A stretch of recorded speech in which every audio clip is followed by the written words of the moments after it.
Bell's palsy here. Actually, not Bell's palsy here today. This post is addressed to physiotherapists and physical therapists around the world that might stumble upon a facial paralysis patient. I know it can be quite rare. I had only seen one patient in my 15-year careers back then with Bell's palsy before I started niching into facial paralysis physio treatment. And yes, so it's quite rare, and you might be really wondering what the hell am I going to do with this patient? And I would really encourage you to look at good resource on this. I would direct you to the FTSI website. Facial Therapist Specialist International has great treatment concepts on there and all the things you should know. I'm going to go over a few concepts that I think it's important for any physio to understand. First of all, the facial muscles are very different than any other musculoskeletal muscle because they do not behave the same. So first of all, there is no muscle spindles in facial muscles versus musculoskeletal. The other difference is that most facial muscles do not attach on bone. They are actually free floating. So that's going to be another difference.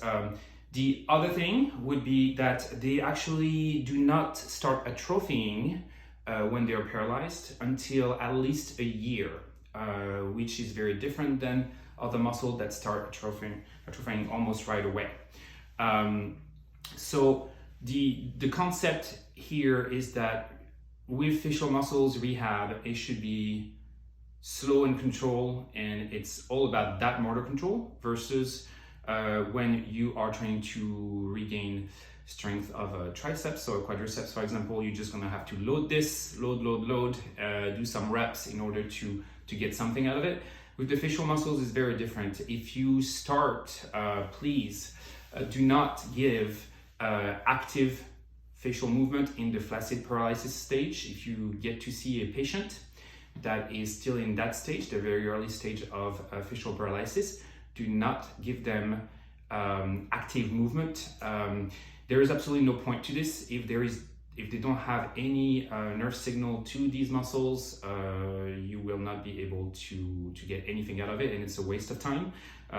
Initially, you should be working on facial massage as well as targeted stretching. This is quite an art. There's quite a bit to cover there, and obviously I'm not going to do that here.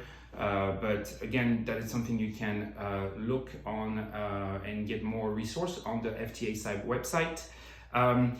Other thing I'd like to mention is that once again, these facial muscles are not designed to really produce force, and we are not really looking to, we don't have strength in mind when we are training them. The difference between facial muscles and musculoskeletal muscles, with facial muscles, you have one nerve fiber going to 20 motor units, 20 muscle fibers, versus if you take a musculoskeletal muscle like a quad, a gastroc, I think the gastroc has like 2,000. So very different goal and different function. Your gastroc is supposed to obviously create power in order for you to walk. With facial muscle, it's very different. Since this is not about really force, there's nothing, we don't have to lift our face against resistance. And the other thing is that the limbic system also is responsible for controlling 50% of the facial muscle.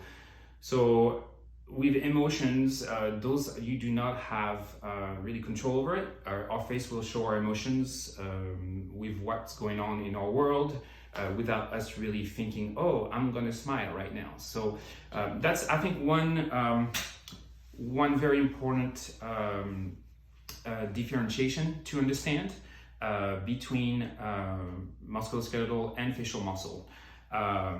The facial muscles are volitional and emotional.